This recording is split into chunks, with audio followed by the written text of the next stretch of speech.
ನಮಸ್ಕಾರ. ಉತ್ತರ ಕರ್ನಾಟಕ ನ್ಯೂಸ್ನ ಪ್ರೈಮ್ ಟೈಮ್ಗೆ ಸ್ವಾಗತ. ನಾನು ಹನುಮಂತ್. ಔರಾ ತಾಲೂಕಿನ ಜನರೇ, ನೀವು ಯಾರಿಗೆ ಮತ ಹಾಕಿದ್ದೀರಿ ಒಂದ್ಸಲ ಯೋಚಿಸಿ. ಯಾಕೆಂದ್ರೆ ಇವತ್ತು ನೀವೆಲ್ಲರೂ ಯೋಚಿಸಬೇಕಾದಂತಹ ದಿನ. ಇಂದು ನಿಮ್ಮ ಶಾಸಕರು ಎಲ್ಲಿದ್ದಾರೆ, ಅಧಿಕಾರಿಗಳು ಎಲ್ಲಿ ಅಡಗಿದ್ದಾರೆ? ಔರಾದ್ನ ಡೋಂಗರ್ಗಾಂವ್ ಪಾಟಿಯಿಂದ ಬಂಡಾರ್ ಕುಮಟಾದವರೆಗಿನ ರಸ್ತೆಗಳನ್ನ ಒಮ್ಮೆ ನೋಡಿ. ಇದು ರಸ್ತೆಯೋ ಅಥವಾ ಸತ್ತವರನ್ನ ಹೂಳಲು ತೆಗೆದ ಗುಂಡಿಗಳು ಅಂತ ನಿಜಕ್ಕೂ ಗೊಂದಲ ಆಗ್ತಾ ಇದೆ. ಶಾಸಕರೇ, ಅಧಿಕಾರಿಗಳೇ, ಸಂಸದರೇ, ಮಹಾದೇವ್ ಪಾಟಿ ತಾಂಡಾದ ಹತ್ತಿರ ಬಸ್ಸುಗಳು ಏರುಮುಖವಾಗಿ ಹೋಗಲಾರದೆ ವಾಪಸ್ ಜಾರುತ್ತಿದ್ದಾವಲ್ಲ, ಅಲ್ಲಿ ಏನಾದ್ರೂ ಅನಾಹುತವಾಗಿ ಒಂದು ಶಾಲಾ ಮಗು ಪ್ರಾಣ ಬಿಟ್ರೆ ಅದರ ಹೊಣೆ ಆಗ್ತಾನ? ಕೇವಲ ಆರಂಭ ಮತ್ತು ಅಂತ್ಯದಲ್ಲಿ ಒಂದಿಷ್ಟು ರಸ್ತೆಯನ್ನ ಮಾಡಿ ಮಧ್ಯದಲ್ಲಿ ಬಿಟ್ಟಿದ್ದೀರಲ್ಲ, ಇದು ನಿಮ್ಮ ಭ್ರಷ್ಟಾಚಾರದ ಪರಮ ಅವಧಿಯನ್ನ ತೋರಿಸ್ತಾ ಇದೆ. ಯುವಕರೇ, ನಿಮ್ ರಕ್ತ ಇನ್ನೂ ಕುದಿತಾ ಇಲ್ವಾ? ಹಾಗಿದ್ರೆ ನಿಮ್ಮ ಹಳ್ಳಿಗಳ ದಾರಿಗಳು ನರಕದ ದ್ವಾರಗಳಾಗ್ತಾ ಇದ್ರೆ ನೀವು ಇಷ್ಟು ದಿನ ಹೇಗ್ರಿ ಮೌನವಾಗಿರ್ತಾ ಇದ್ದೀರಿ? ನೋಡಿ, ಈ ಮಹಾದೇವ್ ತಾಂಡದ ಪಾಟಿ, ಬಂಡರ್ ಕುಮಟಾ, ಕೇರಡ, ದಾಬ್ಕಾ, ಹೊಕ್ಕರ್ನ, ಗಂಗನಬೀಡು, ಚಿಕ್ಲಿ, ಈ ಹಳ್ಳಿಗಳ ಯುವಕರೇ, ನಿಮ್ಮ ತಂಗಿ ತಮ್ಮಂದಿರು ಶಾಲೆಗೆ ಹೋಗುವ ಆ ಸಾವಿನ ರಸ್ತೆಯಲ್ಲಿ ಬಿದ್ದು ಕೈಕಾಲು ಮುರಿದುಕೊಂಡ್ರೆ ಯಾರು ಜವಾಬ್ದಾರರು? ನಿಮ್ಮ ಮನೆಯ ಹಿರಿಯರು ಆಸ್ಪತ್ರೆಗೆ ಹೋಗುವಾಗ ಬಸ್ಗಳು ಹಿಂದಕ್ಕೆ ಜಾರಿ ಏನಾದ್ರೂ ಪ್ರಾಣ ಸಂಕಷ್ಟ ಸಂಭವಿಸಿದ್ರೆ ಯಾರು ಹೊಣೆ? ಅಧಿಕಾರಿಗಳು AC ರೂಮಲ್ಲಿ ಮಲಗಿದ್ದಾರೆ. ಈಗ ನೀವು ಎದ್ದು ನಿಲ್ಲದಿದ್ರೆ ಈ ವ್ಯವಸ್ಥೆ ಆ ಗ್ರಾಮಗಳನ್ನ ಜೀವಂತವಾಗಿ ಹೂತಾಕುತ್ತೆ.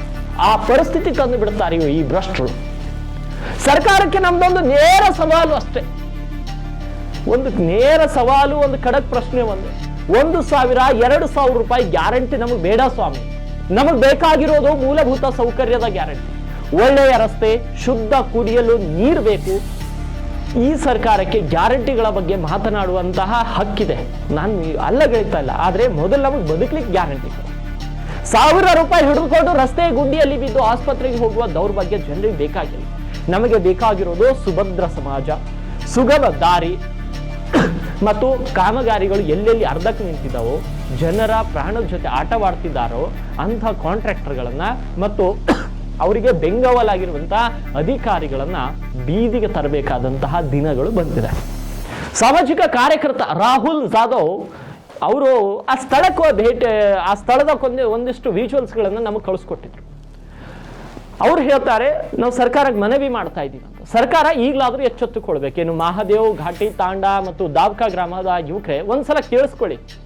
ಶಾಸಕರು ನಿಮ್ಮ ಊರಿಗೆ ಮತ ಕೇಳಲು ಬಂದಾಗ ಈ ಹದಗೆಟ್ಟ ರಸ್ತೆಯನ್ನ ತೋರಿಸಿ ಪ್ರಶ್ನೆ ಮಾಡಿ.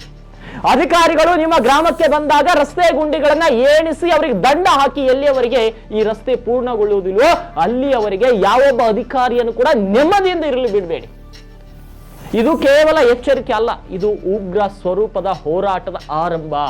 ರಸ್ತೆ ಮಾಡಿ ಇಲ್ಲ ಕುರ್ಚಿ ಖಾಲಿ ಮಾಡಿ ಅಂತ ಹೇಳಿ ಆ ಭಾಗದ ಯುವಕರು, ಎಲ್ಲಿಯ ತನಕ ಯುವಕರು ಎಚ್ಚೆತ್ತುಕೊಳ್ಳುವುದಿಲ್ವೋ, ಸೋ ಕಾಲ್ಡ್ ಬುದ್ಧಿಜೀವಿಗಳು, ಊರಲ್ಲಿರುವ ಬುದ್ಧಿಜೀವಿಗಳು ಊರು ಉದ್ಧಾರ ಆಗ್ಲಿಕ್ಕೆ ಬಿಡುವುದಿಲ್ಲ. ಅದಕ್ಕಾಗಿ ಯುವಕರು ಒಗ್ಗಟ್ಟಾಗಬೇಕು. ಯುವಕರು ಒಗ್ಗಟ್ಟಾದಾಗ ಊರಲ್ಲಿರುವಂತಹ ಸೋ ಕಾಲ್ಡ್ ಅಭಿವೃದ್ಧಿಯ ನಾಯಕ, ಸೋ ಕಾಲ್ಡ್ ಊರಿನ ಹಿರಿಯ ಯಾರಿದಾರೋ ಅವ್ರು ನಿಮಗೆ ಬೆಳಿಲಿಕ್ಕೆ ಬಿಡಲ್ಲ. ಯಾರಿಗೂ ಹೆದರೋ ಅವಶ್ಯಕತೆ ಇಲ್ಲ. ಭಾರತ ದೇಶ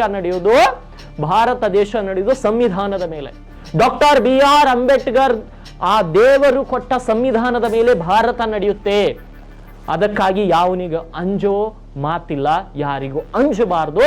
ನೀವು ಸಂವಿಧಾನಾತ್ಮಕವಾಗಿ ಚರ್ಚೆಗಳನ್ನ ಮಾಡಿ ಕಾನೂನಿನ ರೀತಿಯಲ್ಲಿ ಕೇಳಿ ಮತ್ತು ಕಾನೂನಿಗೆ ಗೌರವ ಕೊಟ್ಟು ನೀವು ನಡೆದುಕೊಳ್ಳಿ. ನಿಮ್ಮನ್ನ ತಡೆಯುವಂತ ಶಕ್ತಿ ಇನ್ ಯಾರಲ್ಲಿಯೂ ಇಲ್ಲ. ರಾಹುಲ್ ಜಾಧವ್ ಈ ಕುರಿತು ಏನ್ ಹೇಳಿದ್ದಾರೆ ಒಂದ್ಸಲ ಕ್ವಿಕ್ ಆಗಿ ನೋಡ್ಕೊಂಡು ಮುಂದಿನ ಸುದ್ದಿ ಕಡೆ ಹೋಗುವ. ನಮಸ್ಕಾರ ಆತ್ಮೀಯರೇ. ಔರಾ ತಾಲೂಕಿನ ಡೋಂಗರ್ಗಾಂವ್ ಪಾಟಿದಿಂದ ಬಂಡರ್ಕುಮಟಾ ಮಧ್ಯವಿರುವ ಡಾಂಬರ್ ರಸ್ತೆಯಲ್ಲಿ ಗುಂಡಿಗಳು ಬಿದ್ದು ರಸ್ತೆ ಸಂಪೂರ್ಣವಾಗಿ ಹದಗೆಟ್ಟಿದೆ. ಬಂಗಾರಕಮಟಾ, ಕೇರಡ, ದಾಬ್ಕಾ, ಹೊಕ್ಕರ್ಣ ಮತ್ತು ಚಿಕ್ಲಿ ಭಾಗದ ಸಾರ್ವಜನಿಕರು ಮತ್ತು ಶಾಲಾ ಕಾಲೇಜುಗಳ ವಿದ್ಯಾರ್ಥಿಗಳು ಪ್ರಯಾಣ ಮಾಡಬೇಕಾದರೆ ತನ್ನ ಪ್ರಾಣ ಕೈಯಲ್ಲಿ ಒತ್ತಿಟ್ಟುಕೊಂಡು ಪ್ರಯಾಣ ಮಾಡುವಂಥ ಪರಿಸ್ಥಿತಿ ನಿರ್ಮಾಣವಾಗಿದೆ. ಸಾರಿಗೆ ಬಸ್ಗಳು ಕೂಡ ಏರುಮುಖವಾಗಿರುವ ರಸ್ತೆ ಜಾಗದಲ್ಲಿ ಗುಂಡಿಗಳು ಜಾಸ್ತಿ ಇದ್ದ ಕಾರಣದಿಂದ ಏರುವ ಬಸ್ಗಳು ಕೂಡ ವಾಪಸ್ಸಾಗಿ ಬರ್ತಾ ಇದೆ. ಇಂಥ ಸಮಯದಲ್ಲಿ ಏನಾದರೂ ಹೆಚ್ಚು ಕಮ್ಮಿಯಾಗಿ ಅನಾಹುತವಾದರೆ ಇದಕ್ಕೆಲ್ಲ ಯಾರು ಹೊಣೆ? ಆದ ಕಾರಣದಿಂದಾಗಿ ಸಂಬಂಧಪಟ್ಟ ಅಧಿಕಾರಿಗಳು ಮತ್ತು ಸ್ಥಳೀಯ ಶಾಸಕರು ಸಮಸ್ಯೆಯನ್ನು ಗಮನಿಸಿ ಆದಷ್ಟು ಬೇಗನೆ ಆ ರಸ್ತೆಯನ್ನು ದುರಸ್ತಿ ಮಾಡಿಕೊಡ್ಬೇಕು. ಇಲ್ಲವಾದರೆ ಸಂಬಂಧಪಟ್ಟ ಅಧಿಕಾರಿಗಳ ವಿರುದ್ಧ ಮತ್ತು ಶಾಸಕರ ವಿರುದ್ಧ ಉಗ್ರ ಸ್ವರೂಪದ ಹೋರಾಟವನ್ನು ಮಾಡಲಾಗುವುದು. ಧನ್ಯವಾದಗಳು. ನಾನು ರಾಹುಲ್ ಜಾಧವ್, ಸಾಮಾಜಿಕ ಕಾರ್ಯಕರ್ತ, ಔರಾದ್.